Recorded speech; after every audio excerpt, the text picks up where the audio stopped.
Here I have Motorola Edge 30 Fusion, and today I'm going to show you how to take a burst shot or the series of photos on this device.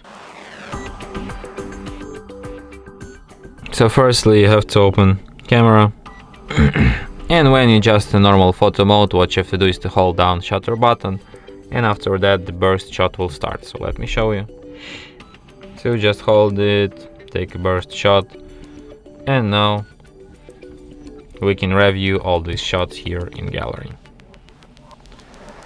So yeah,